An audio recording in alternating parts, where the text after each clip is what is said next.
চোৱা এইটো চেপ্টাৰত কি কোশ্চিন আহিব পাৰে মই তোমালোকক গোটেইখিনি দেখুৱাই দিম। এতিয়া জীৱন প্ৰক্ৰিয়াবিলাক কি ইয়াতে বহুতো জীৱন প্ৰক্ৰিয়া আছে, কিন্তু এইটো চেপ্টাৰত বেসিক্যালি 4টা বস্তুৰ ওপৰত ইয়াতে গুৰুত্ব আৰোপ কৰিছে। 4টা বস্তু সিলেবাছত দি আছে, যেনেকৈ পৰিপুষ্টি, তাৰপিছত আছে পৰিবহন, তাৰপিছত আছে শোষণ, তাৰপিছত আছে ৰেচন। সো এই 4টা বস্তু আমি আলোচনা কৰিম, আৰু বিশেষভাৱে এইটো কি উদ্ভিদ আৰু প্ৰাণীৰ ক্ষেত্ৰত কেনেকুৱা ধৰণৰ হয় গোটেইখিনি বস্তু আমি আলোচনা কৰিম। চোৱা ইয়াতে কিছুমান বস্তু আছে, যেনেকৈ এইবিলাক কিছুমান কোশ্চিন আছে। এই কোশ্চিনবিলাক যেনেকৈ 2 মাৰ্কছৰ ভিতৰত কোশ্চিন মেবি আহিব পাৰে যে মানুহকে ধৰি অন্যান্য বহু কোশ্চিন জীৱৰ বাবে লাগতিয়াল অক্সিজেন কেৱল ব্যাপন প্ৰক্ৰিয়া লোৱাটো কিয় পৰ্যাপ্ত নহয়। চোৱা MCQ VSA যিটো VSA 1 মাৰ্কছৰ কোশ্চিন আহিব পাৰে। সো মানুহ হৈছে বহুকোষী জীৱৰ ক্ষেত্ৰত ব্যাপন প্ৰক্ৰিয়াৰে অক্সিজেন আহৰণ কৰি লোৱাটো এইটো পৰ্যাপ্ত নহয়, কাৰণ সকলোবিলাক কোষ পাৰিপাৰ্শ্বিকৰ সংস্পৰ্শত নাথাকে। So this is the reason. তাৰপিছত আমি কিহৰ ওপৰত ভিত্তি কৰি এটা জীৱিত নে মৃত তাক ঠাৱৰ কৰিম, এইটো বেছিক জীৱন প্ৰক্ৰিয়াৰ ওপৰত ভিত্তি কৰি আমি এইটো ক'ব পাৰিম। জীৱন প্ৰক্ৰিয়া যদি চলি থাকে তেনেহ'লে এইটো জীৱিত, আৰু যদি চলি নাথাকে তেনেহ'লে এইটো মৃত বুলি আমি ঠাৱৰ কৰিম। তাৰপিছত চোৱা জীৱৰ বাবে প্ৰয়োজনীয় কোনবিলাক কেঁচা সামগ্ৰী ইহঁতে বাহিৰৰ পৰিৱেশৰ পৰা পায়। জীৱৰ বাবে প্ৰয়োজনীয় কেঁচা সামগ্ৰী যেনেকৈ তোমাৰ খাদ্য হওক, পানী হওক, ঠিক আছে, সেইবিলাক বা অক্সিজেন আমি বাহিৰৰ পৰিৱেশৰ পৰা পাওঁ, সেইবিলাক আছে। আৰু জীৱৰ জীৱন বৰ্তি থাকিবলৈ তুমি কোনবিলাক প্ৰক্ৰিয়া অতি প্ৰয়োজনীয় বুলি গণ্য কৰা। সো প্ৰতিটো প্ৰক্ৰিয়াই প্ৰয়োজনীয়, যিবিলাক জীৱন প্ৰক্ৰিয়া আছে, শোষণ, ৰেচন, পৰিবহন, পৰিপুষ্টি গোটেইখিনিৰে ইয়াতে প্ৰয়োজন। আমি ইয়াতে এটা বেছি প্ৰয়োজন বুলি ক'ব নোৱাৰোঁ। সো প্ৰতিটোৰে এটাৰ লগত আনটো ৰিলেটেড হৈ আছে। এতিয়া সব পৰিপুষ্টি যিটো আছে, পৰিপুষ্টি ইয়াতে 2 ধৰণৰ হয়। এটা স্বপ্ৰকৃত পৰিপুষ্টি আৰু এটা আছে পৰপ্ৰকৃত পৰিপুষ্টি, ঠিক আছে। এইটো অটোট্ৰফিক নিউট্ৰিশ্যন, যিটো অটোট্ৰফিক স্বপক্ষী, যিবিলাকে কি নিজৰ আহাৰ নিজে প্ৰস্তুত কৰে, নিজে তাৰ পৰিপুষ্টিটো নিজৰ পৰাই লয়, ঠিক আছে। যেনেকৈ তোমাৰ কি ভেঁকুৰ আছে আৰু যিবিলাক তোমাৰ প্ৰাণী আছে, এইবিলাক কিন্তু নিজৰ আহাৰ নিজে প্ৰস্তুত কৰি ল'ব নোৱাৰে। সো এইবিলাক হৈছে পৰপক্ষী, ঠিক আছে, হেটাৰট্ৰফিক। সো স্বপক্ষী বুলি ক'লে মানে সকলো প্ৰকাৰ যিবিলাক সেউজীয়া উদ্ভিদ, কিছুমান বেক্টেৰিয়া আছে, এইবিলাক স্বপক্ষিত পৰিপুষ্টি লাভ কৰে, কিন্তু মানুহকে ধৰি যিবিলাক প্ৰাণী আছে বা কিছুমান ভেঁকুৰ আছে, এইবিলাক পৰপক্ষিত পুষ্টি। এই দুটাৰ মাজত আকৌ পাৰ্থক্য কেতিয়াবা আহে, তোমালোকে এইটো লিখিব পৰা হ'ব লাগিব। এতিয়া স্বপক্ষিত পুষ্টিৰ ভিতৰত তোমালোকে চোৱা এই কোশ্চিনটো 3 মাৰ্কৰ কোশ্চিনো এটা আহিব পাৰে, যে সালোক সংশ্লেষণ কাক বোলে। 3 মাৰ্কৰ মই কৈছোঁ নলেজ বেজ এটা কোশ্চিন আছে, this is very important question for this year. যে সালোক সংশ্লেষণ কাক বোলে, এই প্ৰক্ৰিয়াত ঘটা বিভিন্ন তোমাৰ এই প্ৰক্ৰিয়াত কি সংঘটিত হয়, আৰু ইয়াৰ ৰাসায়নিক বিক্ৰিয়া লিখা, যে কাৰ্বন ডাই অক্সাইড কেনেদৰে পৰিৱেশৰ পৰা লাভ কৰে। এনেকুৱা ধৰণৰ এটা কোশ্চিন বনাই দিয়ে। ইয়াতে চোৱা যিটো সালোক সংশ্লেষণ প্ৰক্ৰিয়া ইয়াতে ধুনীয়াকৈ দিয়া আছে, বায়ুমণ্ডলৰ উদ্ভিদে পত্ৰৰন্ধ্ৰৰ জৰিয়তে বায়ুমণ্ডলৰ পৰা লোৱা কাৰ্বন ডাই অক্সাইড আৰু শিপাৰ দ্বাৰা শোষণ কৰি লোৱা পানী তোমাৰ সূৰ্যৰ পোহৰৰ উপস্থিতিত পাতৰ পত্ৰহৰিতত বিক্ৰিয়া ঘটি কি হয়, গ্লুকোজ, অক্সিজেন আৰু পানী উৎপন্ন কৰে। সো এই প্ৰক্ৰিয়াটোক সালোক সংশ্লেষণ বুলি কোৱা হয়। এতিয়া সালোক সংশ্লেষণত চোৱা, এই সালোক সংশ্লেষণ যিটো প্ৰক্ৰিয়া, এই প্ৰক্ৰিয়াত তিনিটা ইয়াতে দেখিবলৈ পোৱা যায়, 3টা বিশেষ ইয়াতে কাম সংঘটিত হয়। ইয়াতে প্ৰথমটো হৈছে কি, পোহৰ শক্তিক পত্ৰহৰিতৰ দ্বাৰা শোষণ। যে পত্ৰহৰিত যে আছে, পত্ৰহৰিতে কি কাম কৰে। সো এইটো পৰীক্ষাত আহিব পাৰে যে পত্ৰহৰিতে কি কাম কৰে। পত্ৰহৰিতে কি পোহৰ শক্তি, যিটো সূৰ্যৰ পৰা পোহৰ যিটো আমি সেউজীয়া উদ্ভিদত পৰে, এই পোহৰ শক্তিক এইকেইটা শোষণ কৰি লয়, ঠিক আছে। শোষণ কৰি আকৌ সঞ্চিত কৰি ৰাখে। তাৰপিছত চোৱা 2 নম্বৰটো কি আছে, পোহৰ শক্তিক ৰাসায়নিক শক্তিলৈ পৰিৱৰ্তন। ইয়াতে পোহৰ যিটো শক্তি যিটো লাভ কৰিলে সূৰ্যৰ পৰা, সো সকলো শক্তিৰ মূল উৎস হৈছে সূৰ্য, মনত ৰাখিবা এইটো। সো সূৰ্যৰ পৰা যিটো শক্তি লাভ কৰে এইটো কি ৰাসায়নিক শক্তিলৈ পৰিৱৰ্তন কৰি দিয়ে, পোহৰ শক্তিক। আৰু কি পানীৰ অণুক হাইড্ৰজেন আৰু অক্সিজেন লৈ পৃথক কৰে। এই যিটো পানীৰ অণু ইয়াতে আছে, সো পানীৰ অণুটোক কি কৰে, H2O কি হাইড্ৰজেন আৰু অক্সিজেন লৈ কি কৰি দিয়ে, পৃথক কৰি দিয়ে, ঠিক আছে। তাৰপিছত তোমালোকে চোৱা 3 নম্বৰটো কি আছে, কাৰ্বন ডাই অক্সাইড বিজাৰণৰ দ্বাৰা কাৰ্বহাইড্ৰেট উৎপন্ন। এই যে কাৰ্বন ডাই অক্সাইড যিটো আছে, এইটো বিজাৰণ হৈ যায়, যে কাৰ্বন ডাই অক্সাইড এইটো ইয়াতে আহি যায়, বিজাৰণ হৈ ইয়াতে কাৰ্বহাইড্ৰেট উৎপন্ন কৰে। ইয়াতে এটা কথা আছে কি, এই যিটো ইয়াতে গ্লুকোজত যিটো অক্সিজেন, এই অক্সিজেনটো কিন্তু পানীৰ অক্সিজেন, এইটো কাৰ্বন ডাই অক্সাইডৰ অক্সিজেন নহয়, কাৰণ কাৰ্বন ডাই অক্সাইড বিজাৰণ হয়। বিজাৰণ হোৱা মানে অক্সিজেন আঁতৰি যোৱা ঠিক আছে কাৰ্বন ডাই অক্সাইডৰ যিটো অক্সিজেন এইটো আঁতৰি যায় আৰু এই যেটো ইয়াতে গ্লুকোজৰ যেটো অক্সিজেন এইটো কিন্তু পানীৰ অক্সিজেন ওকে সো এই কিছুমান বস্তু ইয়াতে বেসিক কনসেপ্ট তোমালোকে মনত ৰাখিবাই এই তিনিটা প্ৰক্ৰিয়া কিন্তু এইখিনিতে এটা কি এই দশাসমূহ এটাৰ পিছত এটাকে একেলেথেৰি সংগঠিত হোৱাৰ প্ৰয়োজন নাই উদাহৰণ হিচাপে মৌৰুজ উদ্ভিদে কাৰ্বন ডাই অক্সাইড ৰাতি গ্ৰহণ কৰি এটা মধ্যৱৰ্তী যৌগ গঠন কৰে আৰু তাৰ পৰাই দিনৰ ভাগত পত্ৰহৰিতৰ দ্বাৰা শোষণ কৰি লয় সো এইটো কি উলটপালটকৈ হ'ব পাৰে কিন্তু এই তিনিটা কাম সংগঠিত হ'ব লাগিব এইখিনিতে এটা বস্তু আহে পৰীক্ষা যে হৰিত কণা কি সো হৰিত কণা চোৱা তোমালোকে কি ইয়াতে তোমাৰ অনুবীক্ষণ যন্ত্ৰৰ দ্বাৰা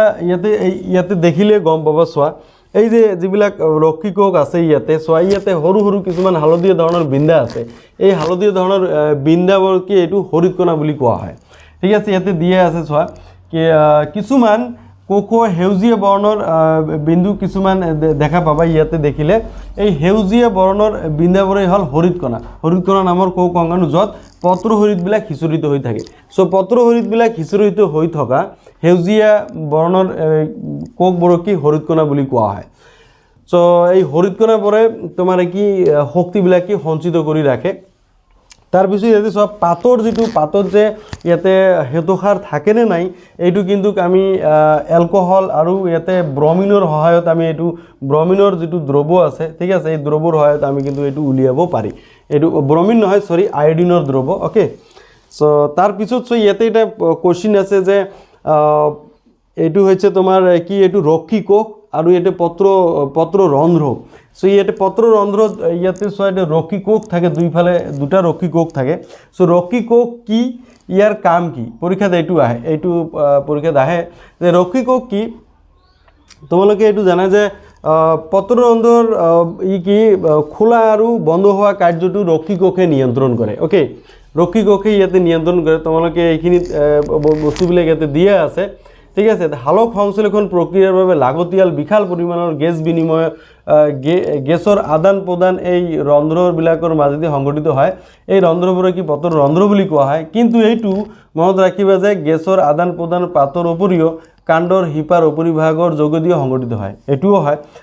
যেহেতু এই একে পত্ৰ ৰন্ধ্ৰৰ যোগেদি বিশাল পৰিমাণৰ পানীও এৰি দিব লাগে হেহে হালক সংশ্লেষণ প্ৰক্ৰিয়াৰ বাবে কাৰ্বন ডাই অক্সাইডৰ প্ৰয়োজন নোহোৱা সময়ত পত্ৰৰন্ধ্ৰৰ ছিদ্ৰ বন্ধ হৈ থাকে এই পত্ৰৰন্ধ্ৰৰ ছিদ্ৰ মুক্ত বা বন্ধ হোৱা পৰিঘটনাটো পত্ৰৰন্ধ্ৰৰ ৰক্ষী কোষ দুটাই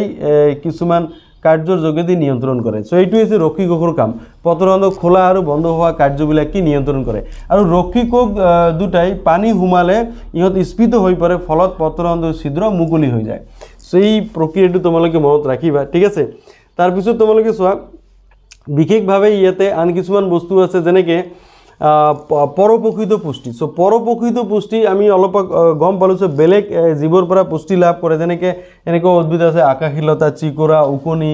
যোগ ফিতা পেলু এইবিলাক পৰপক্ষিত পুষ্টি ইহঁতে লাভ কৰে এতিয়া ইয়াতে আন এটা কোশ্চেন আছে যে এই যে এমিবাই কিহৰ সহায়ত খাদ্য গ্ৰহণ কৰে এইটো কুদবতৰ সহায়ত ইহঁতে খাদ্য গ্ৰহণ কৰে আৰু এই কি খাদ্য ৰিক্তিকাৰ সৃষ্টি কৰে এই খাদ্য ৰিক্তিকাত এমিবাৰ খাদ্যখিনি হজম হয় এইটো কিন্তু মনত ৰাখিবা এই যেটো খাদ্য ৰিক্তিকা ইয়াতে দেখুওৱা হৈছে খাদ্য ৰিক্তিকাতহে তোমাৰ এমিবাৰ যেটো খাদ্য এটো হজম কৰে ঠিক আছে তাৰ পিছত চোৱা মানুহৰ যেটো পৰিপুষ্টিৰ পৰা তোমালোকে কোশ্চেন নিশ্চিতভাৱে আহিব তোমালোকক এটো জানি ৰাখা ইয়াতে মই কিছুমান বস্তু দেখুৱাই দিছো যেনে কি অনুঘটক কাক বলে বা উৎসেচক কাক বলে তো যিবিলাক পদাৰ্থ কি আমাৰ খাদ্যনলীত কি জটিল খাদ্য বস্তু সৰল অৱস্থাৰে ৰূপান্তৰিত কৰাত সহায় কৰে তা কি অনুঘটক বা জৈৱ উৎসেচক বুলি কোৱা হয় ঠিক আছে যে লালটিত থকা এনেবিধ উৎসেচক কি লালটি এমাইলেজ মনত ৰাখিব লালটিত কি উৎসেচক থাকে লালটি এমাইলেজ থাকে আৰু ইয়াৰ কাম কি ইয়াৰ সহায়ত মুখ গহ্বৰৰ খাদ্যৰ হেতুসাৰ অংশক ভাঙি সৰল চিনিলৈ ৰূপান্তৰ কৰে ঠিক আছে এইটো হৈছে কাম এই লালটি এমাইলেজ থাকে আৰু কি খাদ্যৰ হেতুসাৰ অংশক ভাঙি সৰল চিনিলৈ ৰূপান্তৰ কৰে এতিয়া কি আন কিছুমান বস্তু আছে যেনেকৈ পাকস্থলী ইয়াতে পাকস্থলী যেটো আছে পাকস্থলী এই যে এইটো পাকস্থলী ঠিক আছে এই পাকস্থলীত কি থাকে পাকস্থলীত HCl থাকে হাইড্ৰক্লৰিক এসিড থাকে পেপচিন থাকে শ্লেষ্মা থাকে এই তিনিটা বস্তু জানিব লাগিব যে পাকস্থলীত পাচক ৰস কি HCl সো HCl ৰ কাম কি বা পাকস্থলীত এসিডৰ কাম কি পাকস্থলিক এসিডে কি খাদ্যখিনিক আম্লিক কৰে খাদ্য বীজাণুমুক্ত কৰে ঠিক আছে আৰু খাদ্যবস্তু কি সৰল অৱস্থালৈ ৰূপান্তৰিত কৰাত সহায় কৰে আৰু HCl এই পেপচিন যে আছে পেপচিনৰ ক্ৰিয়া তীব্ৰতৰ কৰে সো এইটো হৈছে HCl ৰ কাম এইটো 2 মাৰ্কছৰ এটা আন্ডাৰষ্টেণ্ডিং বেস কোশ্চেন এইখিনিত আহিব পাৰে সো ইয়াতে চোৱা নামো সুধিব পাৰে যে পাকস্থলীত কি এসিড থাকে HCl থাকে পাকস্থলীত চোৱা এই যে এইটো পেপচিন যেটো থাকে এইটো প্ৰটিন বিশ্লেষী উৎসেচক মনত ৰাখিবা কি বিশ্লেষী প্ৰটিন সো প্ৰটিনৰ খাদ্যৰ প্ৰটিন অনুসমূহক পাকস্থলীৰ পেপচিনে কিন্তু ভাঙি দিয়ে ওকে আৰু শ্লেষ্মাৰ কাম কি শ্লেষ্মাই কি পাকস্থলীৰ যিখন অন্ত আৱৰণ আছে অন্ত আৱৰণখনক এসিডৰ ক্ৰিয়াৰ পৰা ৰক্ষা কৰে সো এসিড তোমালোকে জানা HCl এটা ষ্ট্ৰং এসিড ঠিক আছে এটো তীব্ৰ এসিড এই তীব্ৰ এসিডে আমাৰ পাকস্থলীৰ ভিতৰৰ আৱৰণখন নষ্ট কৰিব পাৰে আৰু তাৰ পৰা ৰক্ষা কোনে কৰে এই শ্লেষ্মাই ৰক্ষা কৰে সো প্ৰতিটোৰে তুমি কিন্তু কাম পঢ়িব লাগিব কামবিলাক আহিব পাৰে 1 মাৰ্কছৰ VSA কোশ্চেন তাৰ পিছত চোৱা আন কিছুমান বস্তু আছে যেনেকে বৃহতন্ত্ৰ যি আছে ইয়াতে আন কিছুমান যে চৰ্বিৰ ইমালসিফিকেশন কোনে সংগঠিত কৰে এটো পিত্ত লৱণে চৰ্বিৰ ইমালসিফিকেশন সংগঠিত কৰে এটো মনত ৰাখিবা আৰু যেটো অগ্নাশয় আছে অগ্নাশয়ত ট্ৰিপসিন থাকে আৰু কি থাকে লাইপেজ থাকে ট্ৰিপসিন আৰু লাইপেজ থাকে এটো মনত ৰাখিবা অগ্নাশয়ত কি থাকে ট্ৰিপসিন আৰু লাইপেজ সো ট্ৰিপসিনে কি কাম কৰে ট্ৰিপসিনে প্ৰটিন বিশ্লেষণ কৰে ট্ৰিপসিনে কি प्रोटीन অনুসমূহক ভাঙি দিয়ে আৰু লাইপেজে কি চৰ্বি বিশ্লেষণ কৰে চৰ্বি সো ট্ৰিপসিনে তোমাৰ প্ৰটিন অনুক ভাঙে তাৰ পিছত লাইপেজে কি কৰে চৰ্বিৰ অনুসমূহক ভাঙি দিয়ে ঠিক আছে ইয়াতে চোৱা পিত্ত লৱণ যেটো আছে পিত্ত লৱণ পিত্ত ৰসৰ পৰা নিখৰণ হয় তোমালোকে চোৱা এতে মই দেখুৱাই দিছো এইটো চোৱা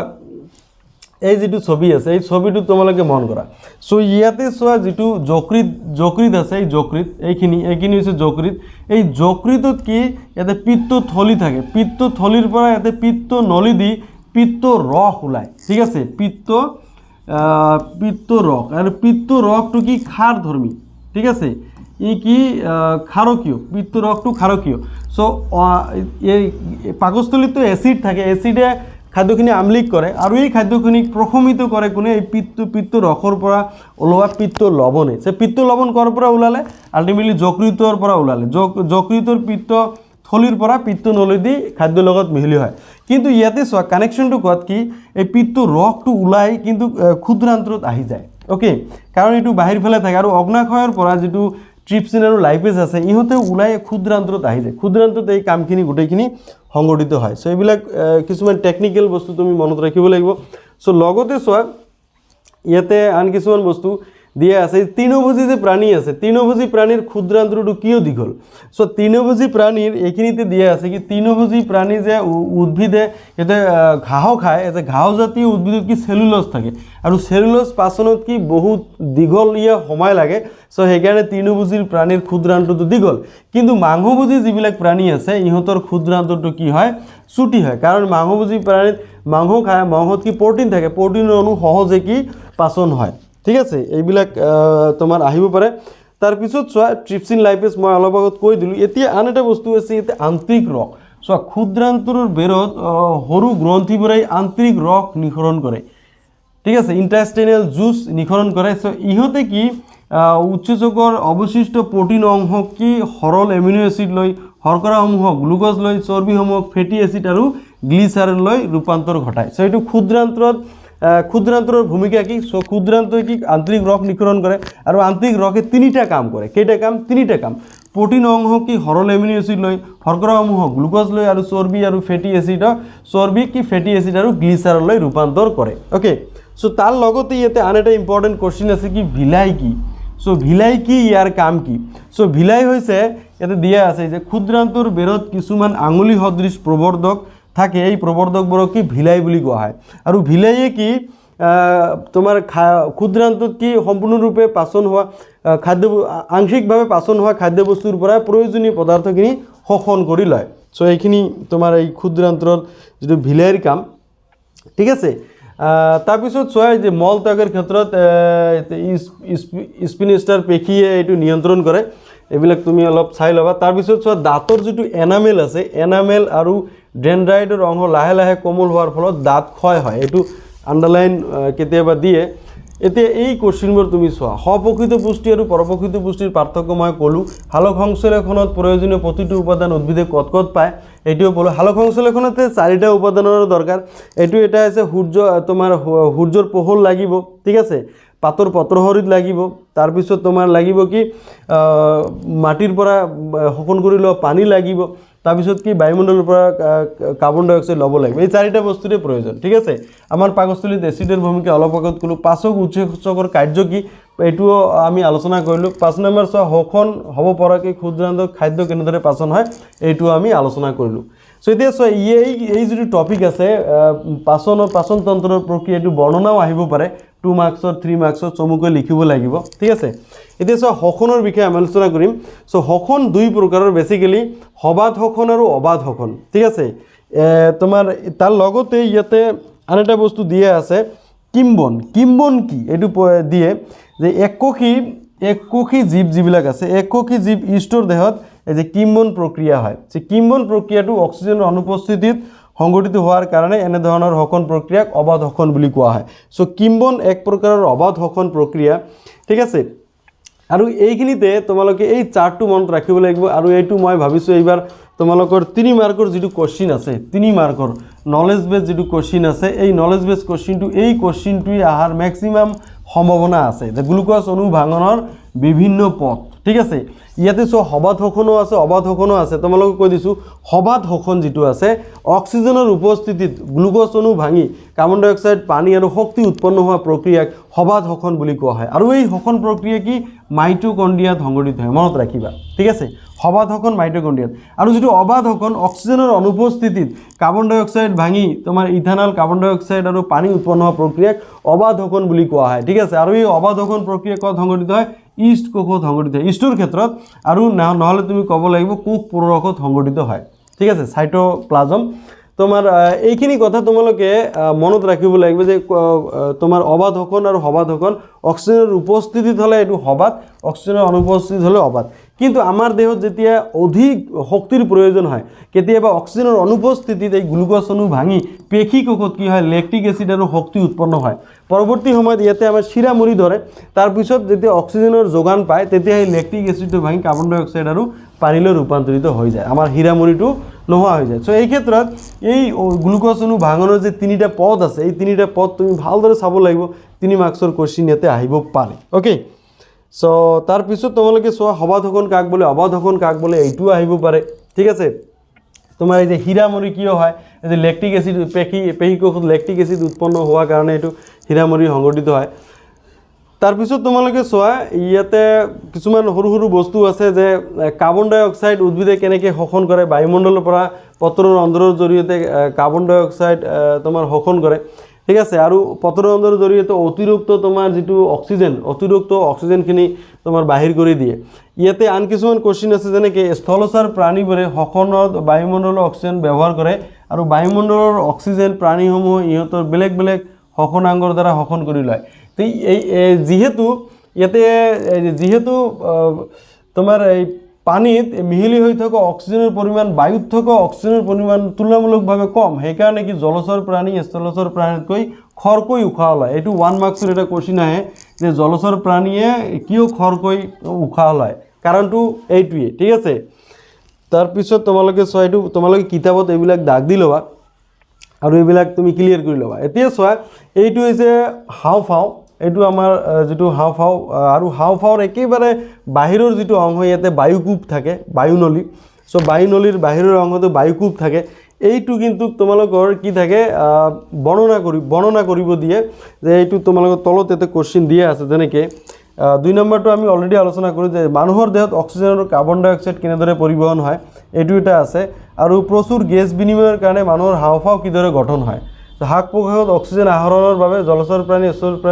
প্ৰাণীসমূহতকৈ সুবিধা কি এইটো তো কলুৱে কিন্তু এই বৰ্ণনাটোৰ পৰা তোমালোকৰ কিন্তু কোশ্চিন এটা আহিব পাৰে তোমালোকে অলপ চাই লোৱা ইয়াতে সোৱা হাওফাওৰ ভিতৰত এই হাক নলীডাল সৰু সৰু কিছুমান শাখাত বিভক্ত হৈ ক্ষুদ্ৰ ক্ষুদ্ৰ বেলুন সদৃশ অংগ সৃষ্টি কৰে এই বেলুন সদৃশ অংগসমূহক বায়ুকূপ বুলি কোৱা হয় ওকে এই বায়ুকূপ বিলাকৰ সংখ্যা ক্ষুদ্ৰ ক্ষুদ্ৰ ৰক্তকেশিকাই জালিকা গঠন কৰে আমি আগৰ শ্ৰেণীত এটো পাই আহিছো ঠিক আছে এই উশাহ লোৱাৰ সময়ত আমি কামিহাৰ ওপৰলৈ তুলি দিওঁ বাবে মধ্যস্থতাখন কি নিম্নগামী হৈ গতি কৰে তেতিয়া বক্ষ গহ্বৰ ডাঙৰ হৈ পৰে আৰু ইয়াৰ ফলত হাওঁফাওৰ ভিতৰলৈ বায়ু প্ৰৱেশ কৰি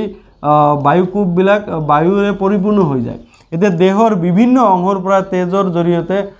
তেজে কঢ়িয়াই অনা কাৰ্বন ডাই অক্সাইড বায়ু কোষত এৰি দি ইয়াত থকা অক্সিজেন ৰক্তকোষিকাই শোষণ কৰি লয় পিছত দেহৰ বিভিন্ন কোষত বিতৰণ কৰি দিয়ে ঠিক আছে উশাহৰ সময়ত বায়ু গ্ৰহণ আৰু নিশাহৰ সময়ত এৰি দিয়ে হাওঁফাওৰ অৱশিষ্ট বায়ু এই আয়তন যথেষ্ট থাকে সেইকাৰণে ইহঁতৰ পৰিমাণ অক্সিজেন গ্ৰহণ কৰে নিৰ্দিষ্ট পৰিমাণৰ অক্সিজেন গ্ৰহণ কৰে আৰু কাৰ্বন ডাই অক্সাইড এৰি দিয়ে চ' এইটো চোৱা বায়ুকোপ ইয়াতে এনেকৈ বায়ুকোপ ইয়াতে যিটো ৰক্তকোষিকা এনেকৈ থাকে ৰক্তকোষিকা এনেকৈ থাকে ইয়াতে কাৰ্বন ডাই অক্সাইড যুক্ত যেতিয়া তোমাৰ তেজ আহিব এই কাৰ্বন ডাই অক্সাইডখিনি বাহিৰ হৈ যায় আৰু অক্সিজেনখিনি বাহিৰৰ পৰা অক্সিজেন সোমাই আহে এই অক্সিজেনখিনি তেজত গুচি যায় এইটো ব্যাপন প্ৰক্ৰিয়াৰে এইটো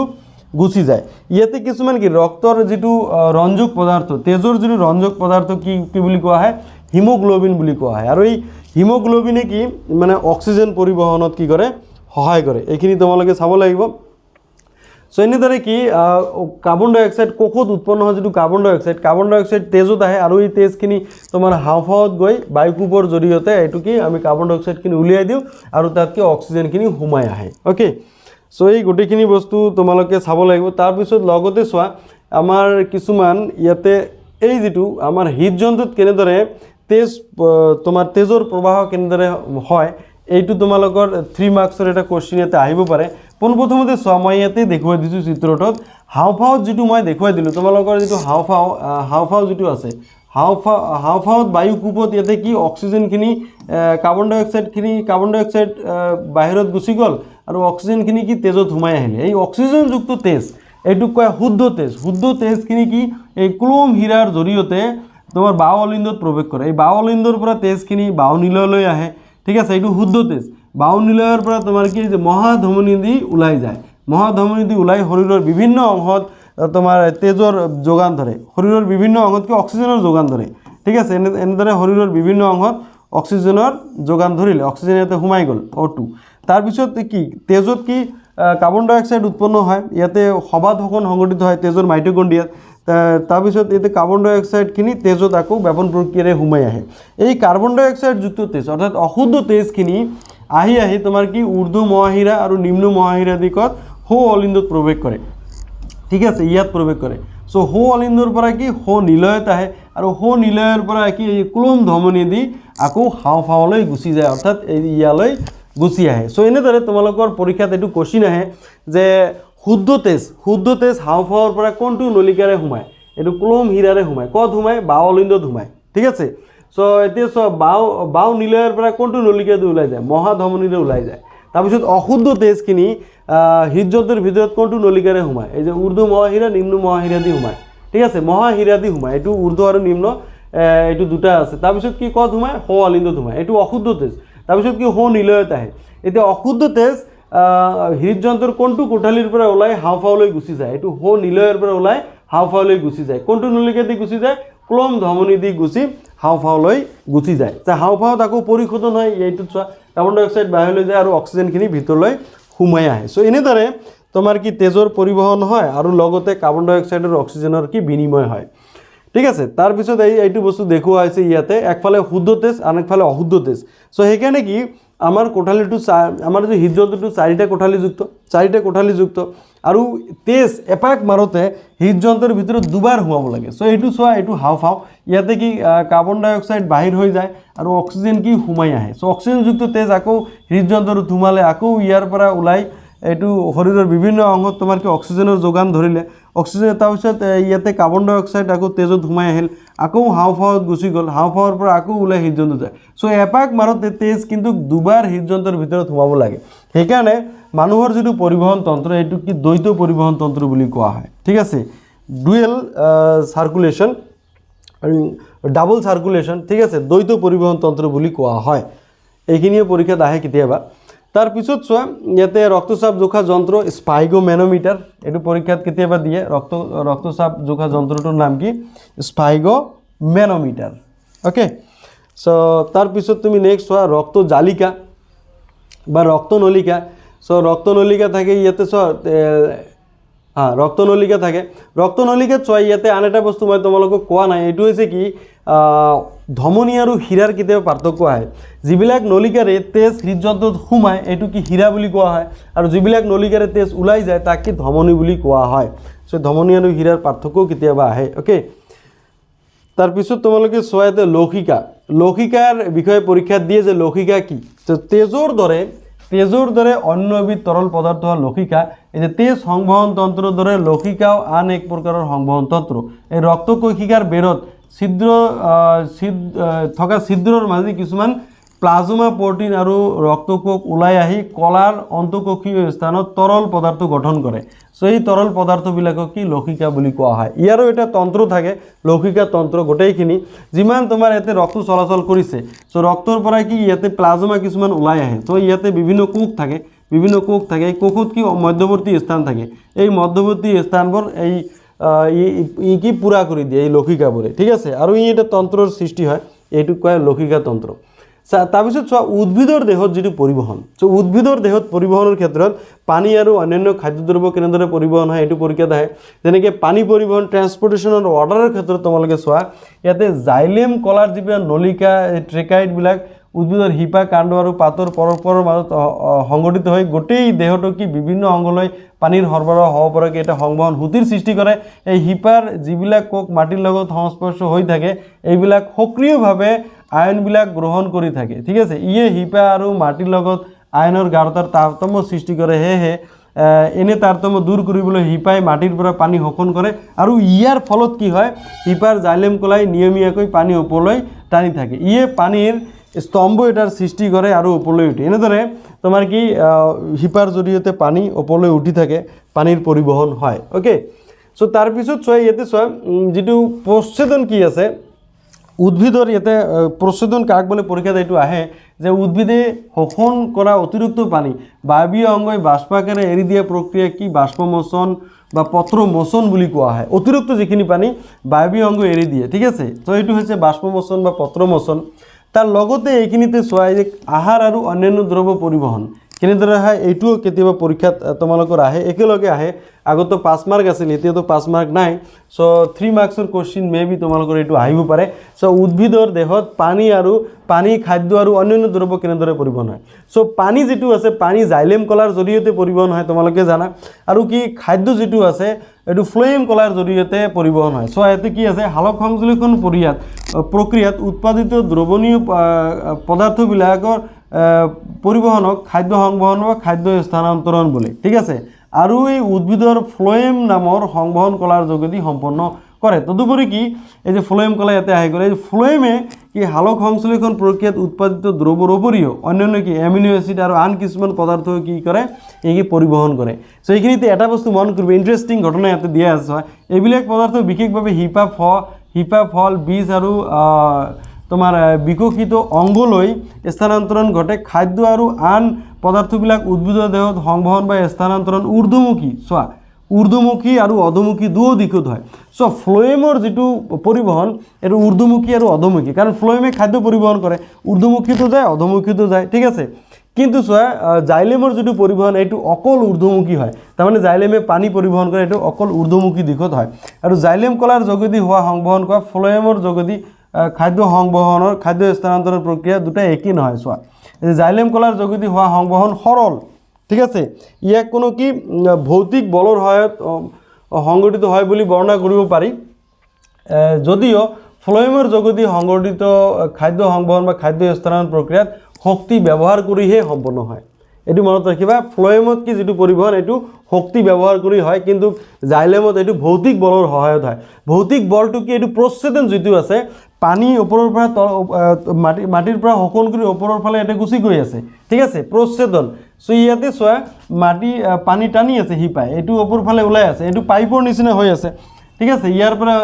ওলাই ইয়াৰ পৰা সোমাই ইয়াৰ পৰা ওলাই আছে। চ' এইটো পাইপৰ নিচিনা হৈ আছে, ঠিক আছে। এইটো ভৌতিক বলৰ সহায়ত পানীখিনি ঊৰ্ধ্বমুখী দিশত গতি কৰে, ঠিক আছে। কিন্তু ফ্লোয়েমৰ যিটো পৰিবহণ খাদ্য পৰিবহণ এইটো ঊৰ্ধ্বমুখী অধমুখী দুয়ো দিশত হয়, আৰু এইটো শক্তি প্ৰয়োগ কৰিহে এই প্ৰক্ৰিয়াটো হয়। এতিয়া চোৱা পানীৰ পৰিবহণ তন্ত্ৰৰ মুখ্য ভাগকেইটা কি কি, মানুহৰ পৰিবহণ তন্ত্ৰৰ মুখ্য ভাগকেইটা কি কি, এইটো কুৱেশ্যন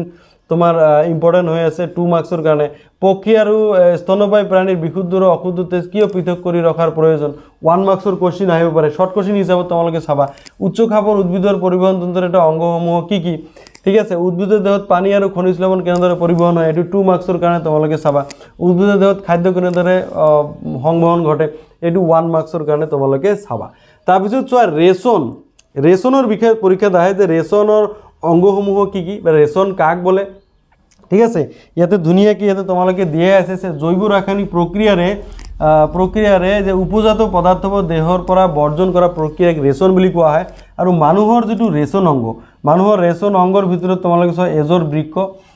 এজৰ মূত্ৰনলী, এটা মূত্ৰথলী আৰু এটা মূত্ৰ নিষ্কাশন নলী। চ' এই যে এইটো এজৰ বৃক্ক, এই যে এজৰ মূত্ৰনলী, এটা মূত্ৰথলী আৰু এটা মূত্ৰ নিষ্কাশন নলী। চ' এইকেইটা হৈছে তোমাৰ ৰেচন অংগ। এতিয়া চোৱা মূত্ৰ কেনেদৰে উৎপন্ন হয়, ঠিক আছে, আৰু আমাৰ নাইট্ৰজেন জাতীয় যিবিলাক এইটো পৰীক্ষাত আহে যে চোৱা মূত্ৰ কেনেদৰে উৎপাদন হয়। ইয়াতে তোমালোকে চোৱা এই যে বৃক্ক যে আছে, বৃক্কৰ যিটো প্ৰাথমিক একক, বৃক্কৰ প্ৰাথমিক একক কি নেফ্ৰন বুলি কোৱা হয়। এইটো হৈছে বৃক্কৰ প্ৰাথমিক একক নেফ্ৰন। ঠিক আছে, এই নেফ্ৰনত কি হয়, তেজটো চেকনি হয় আৰু তেজৰ যিবিলাক বৰ্জিত পদাৰ্থ ওলাই যায়। তেজত চোৱা বিভিন্ন ধৰণৰ বৰ্জিত পদাৰ্থ থাকে, যেনেকৈ নাইট্ৰজেন জাতীয় যিবিলাক উপজাত পদাৰ্থ, ইউৰিয়া, ইউৰিক এচিড, এমনিয়া, এইবিলাক তোমাৰ বৃক্কৰ তেজৰ পৰা আঁতৰ কৰা হয়। ঠিক আছে, হাওঁফাওঁত যিদৰে অসংখ্য ক্ষুদ্ৰ ক্ষুদ্ৰ ৰক্তজালিকা থাকে, ঠিক তেনেদৰে বৃক্কতো অসংখ্য পাতল বেৰৰ ৰক্তকোষীয় জালিকা থাকে। এই জালিকাবিলাকত কি বৃক্কত লগ লাগি কাপ সদৃশ নলিকা গঠন কৰে, যে এনে নলিকাবোৰক তেজ চেকাত কি সহায় কৰে। চ' তেজ কি এইবিলাক চেকনি হয়, যে এইটো গ্ল'মেৰুলাছত কি তেজ চেকনি হয়। চ' প্ৰতিটো বৃক্কত এনেধৰণৰ অসংখ্য নলিকাৰ একক থাকে, এইবিলাকক কি নেফ্ৰন বুলি কোৱা হয়। অ'কে, চ' নেফ্ৰন হৈছে তোমাৰ কি বৃক্কৰ প্ৰাথমিক একক। চ' এই নেফ্ৰনবোৰে ইটোৰ লগত সিটো সংঘবদ্ধ হৈ থাকে। নেফ্ৰনবোৰৰ প্ৰাথমিক অৱস্থাত গ্লুক'জ, এমিনো এচিড, লৱণ, প্ৰচুৰ পৰিমাণে পানী চেকি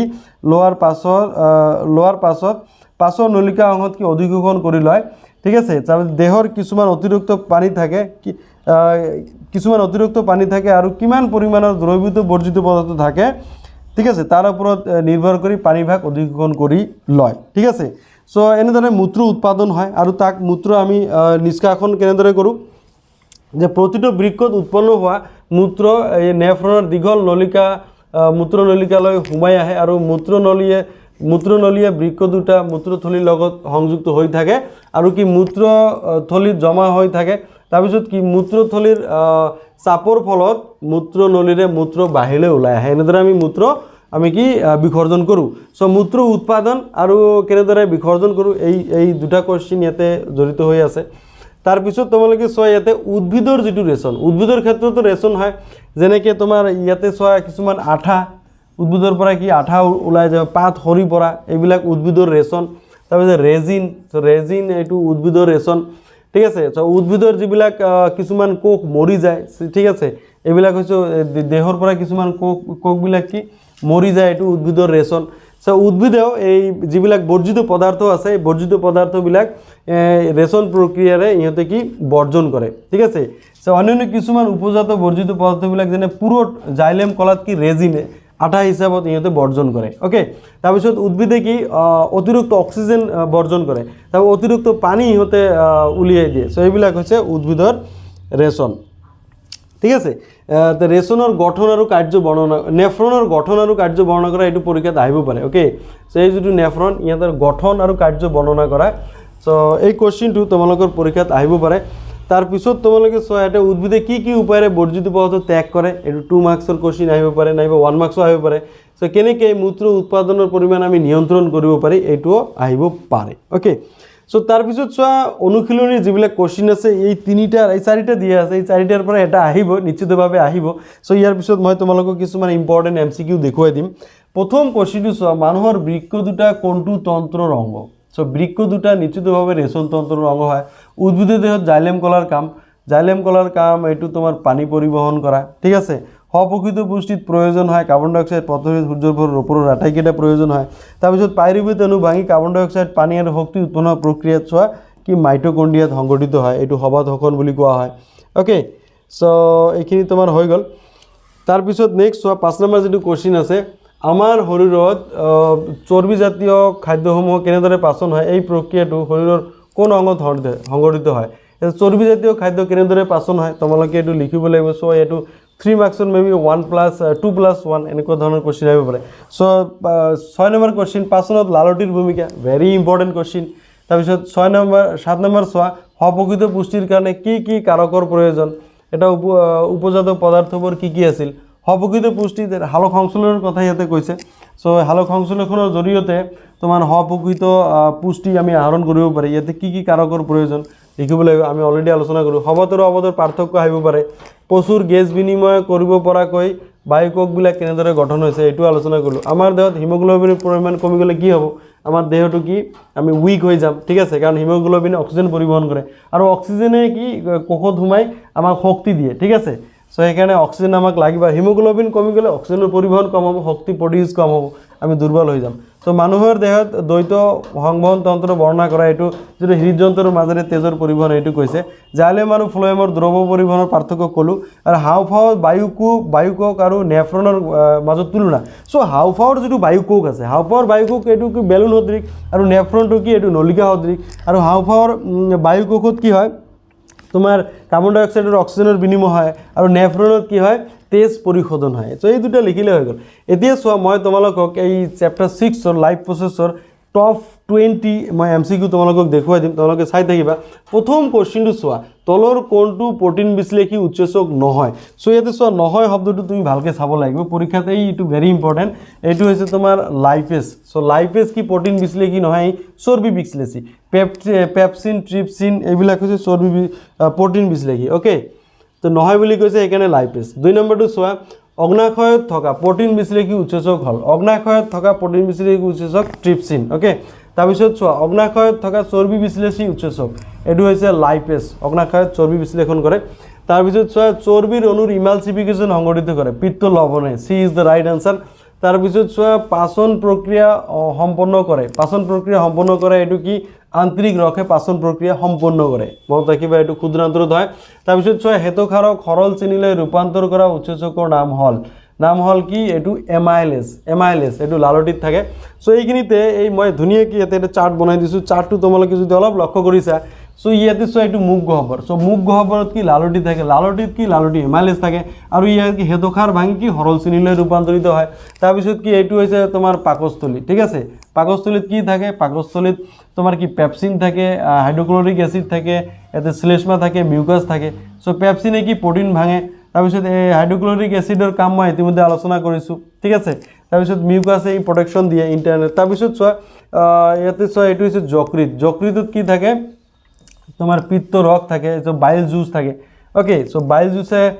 খাদ্যখিনি কি ক্ষারকীয় করে দিয়ে প্রশমিত করে ঠিক আছে আর এই কি চর্বির অণুসমূহক ভাঙি দিয়ে পিত্ত লবণ থাকে ইয়াত তার পিছত তোমালোকে চোৱা ইয়াতে চোৱা এইটো আছে তোমাৰ কি প্যাঙ্ক্রিয়াস অগ্নাশয়ত ট্রিপসিন থাকে লাইপেজ থাকে ঠিক আছে ট্রিপসিনে চর্বি ভাঙে লাইপেজে চর্বি ভাঙে আর ট্রিপসিনে কি প্রোটিন অণুসমূহক ভাঙে কিন্তু চোৱা ইয়াতে পরীক্ষাতে একটা কোশ্চেন দিয়েছে অগ্নাশয়ত থাকা উৎসেচক কি উৎসেচকটো হৈছে ইনসুলিন মনত ৰাখিবা উৎসেচক নহয় এটো হৰমোন অগ্নাশয়ে নিঃসৰণ কৰা হৰমোন এটো হৈছে তোমাৰ ইনসুলিন কিন্তু উৎসেচক এই দুটা ট্ৰিপসিন লাইপেজ তাৰপিছত চোৱা এটাতে যেটো আছে ক্ষুদ্ৰান্তৰত কি থাকে তোমাৰ আন্তৰিক ৰস থাকে ইয়াতে প্ৰটিন ভাঙি এমিনো এসিড তাৰপিছত কাৰ্বোহাইড্ৰেট ভাঙি গ্লুকোজ আৰু ফ্যাটক ভাঙি ফ্যাটি এসিড আৰু গ্লিসাৰলৈ ৰূপান্তৰ কৰে আৰু তাৰপিছত এইটো কি বৃহদন্ত্ৰত কি আছে লাৰ্জ ইন্টেষ্টাইনে কি কৰে তোমাৰ পানীক এবজৰ্ব কৰে যেটো অতিৰিক্ত পানী আছে বেছি পানী থাকিলে এটো শোষণ কৰি লয় তাৰপিছত চোৱা খাদ্যনলীত কোনটো উৎসেচক প্ৰথমে খাদ্যৰ লগত মিহলি হয় এটো নিশ্চিতভাৱে এমাইলেজ লালটিৰ পৰা ওলায় তাৰপিছত আমাৰ লালটিত থকা উৎসেচকবিদক বোলা হয় আমাৰ লালটিত থকা উৎসেচক কি এমাইলেজ বুলি কোৱা হয় তাৰপিছত অবাধ শোষণ সম্পন্ন হয় অবাধ শোষণ নিশ্চিতভাৱে ইয়াতে চোৱা সাইটোপ্লাজম ওকে কোষ পূৰক সাইটোপ্লাজম ইংৰাজী টাৰ্মটো দি দিয়ে কেতিয়াবা কোষ পূৰক নিদিয়ে তাৰপিছত তোমালোকে চোৱা নেক্সট কি আছে তোমাৰ অবাধ শোষণ সংঘটিত হয় এৰ সাইটোপ্লাজম দিয়া আছে ওকে ইয়াতে চোৱা সাইটোপ্লাজম ইংৰাজী টাৰ্মটো ঠিকে ৰাখিছে অসমীয়া টাৰ্মটো ইয়াতে সাইটোপ্লাজমে লিখিছে ইয়াতে চোৱা কোষ পূৰক লিখিছে এনেকে তোমালে ইংৰাজী টাৰ্মটো কিন্তু চাব লাগিব নহলে দিগদাৰি হৈ যায় তাৰপিছত চোৱা অবাধ শোষণ সংঘটিত হয় অবাধ শোষণ ক'ত সংঘটিত হয় মাইটোকন্ড্ৰিয়াত সংঘটিত হয় তাৰ পিছত তোমালোকে সব পাইৰুভেট অণু ভাঙি কাৰ্বন ডাই অক্সাইড পানী আৰু শক্তি উৎপন্ন হোৱা প্ৰক্ৰিয়াটো সম্পন্ন হয় এটো নিশ্চিতভাৱে মাইটোকন্ড্ৰিয়াত সম্পন্ন হয় সেই যেটো গ্লুকোজ অণু ভাঙনৰ বিভিন্ন পথ ইতিমধ্যে আমি আলোচনা কৰিলো তাৰ পিছত সহপ্ৰকৃত পুষ্টিত প্ৰয়োজন হয় ওপৰৰ আটাইকেইটা অনুশীলনীৰ কোশ্চিন সো এইখিনি বস্তু তোমালোকক দিয়া আছিল আগতে তাৰ পিছত চোৱা হখন কি আছে হখনৰ সময়ত গেছৰ বিনিময় হোৱা অংগটো হৈছে নিশ্চিতভাৱে বায়ুকূপ আৰু ৰক্তকেশিকা ঠিক আছে এটো D is the right answer বায়ুকূপ আৰু ৰক্তকেশিকা তাৰ পিছত তোমালোকে চোৱা উদ্ভিদৰ দেহত জাইলেম কলাৰ কাম হৈছে পানী পৰিবহন কৰা এটো মনত ৰাখিবা আৰু ফ্লোএম কলাই কি পৰিবহন কৰে এমিনো এসিড আৰু আদাৰ্স কিছুমান খাদ্য পৰিবহন কৰে এমিনো এসিড আৰু আন কিছুমান দ্ৰব্য পৰিবহন কৰে তাৰ পিছত চোৱা মানুহৰ বৃক্ক দুটা কোনটো তন্ত্ৰৰ অংশ মানুহৰ বৃক্ক দুটা নিশ্চিতভাৱে এটো ৰেচন তন্ত্ৰৰ অংশ হয় তোমালোকে ইয়াতে চোৱা এটো হৈছে এক্সকাৰশন অফ হিউম্যান বিং তাৰ পিছত নেক্সট দিয়া আছে মানুহৰ দেহত থকা হাক ৰঞ্জকটো হৈছে মানুহৰ দেহত থকা হাক ৰঞ্জক হৈছে হিমোগ্লোবিন ওকে যেটো অক্সিজেন পৰিবহন কৰে আৰু কি মহাহিৰাৰে তেজ কত প্ৰৱেশ কৰে মহাহিৰাৰে তেজ হ অলিন্দত প্ৰৱেশ কৰে এটো মনত ৰাখিবা তাৰ পিছত চোৱা হাওঁফাওঁৰ পৰা অক্সিজেনযুক্ত তেজ প্ৰৱেশ কৰে হাওঁফাওঁৰ পৰা কত অক্সিজেনযুক্ত তেজ প্ৰৱেশ কৰে নিশ্চিতভাৱে বাও অলিন্দত প্ৰৱেশ কৰে প্ৰথমতে হাওঁফাওঁৰ পৰা শুদ্ধ তেজ আহি বাও অলিন্দত প্ৰৱেশ কৰে তাৰ পিছত চোৱা কোনটো কোঠালিৰ পৰা কাৰ্বন ডাই অক্সাইডযুক্ত তেজ হাওঁফাওঁলৈ যায় এইটো ৰাইট আনসাৰ হৈছে তোমাৰ ৰাইট এট্ৰিয়াম ঠিক আছে হো নিলয় সো এইটো হো অলিন্দ হো নিলয় ঠিক আছে রাইট ভেন্ট্রিকেল তার পিছত ইয়াতে সব শক্তির পরিবহন এতে দেখুৱাইছে সো এইখিনিয়ে জাস্ট তোমালোকৰ মোস্ট ইম্পৰ্টেন্ট কোশ্চিন আছিলে এমসিকিউৰ সো গোটেইখিনি মই তোমালোকক দেখুৱাই দিলো আৰু যদি তোমাৰ ইয়াতে হ্যান্ডৰাইটিং নোট লাগে বা all important question 3 marks 2 marks লাগে তুমি মোৰ এপত জয়েন কৰি লব পাৰা তাতে গোটেইখিনি দিয়া আছে ওকে সায়েন্স গুৰু আসাম প্লে ষ্টৰত মাৰিলে তুমি পাই যাবা তাত গৈ তুমি চাই লব পাৰা সো আজিৰ ভিডিও ইমানতে সামৰিলো থ্যাংক ইউ ভেৰি মাচ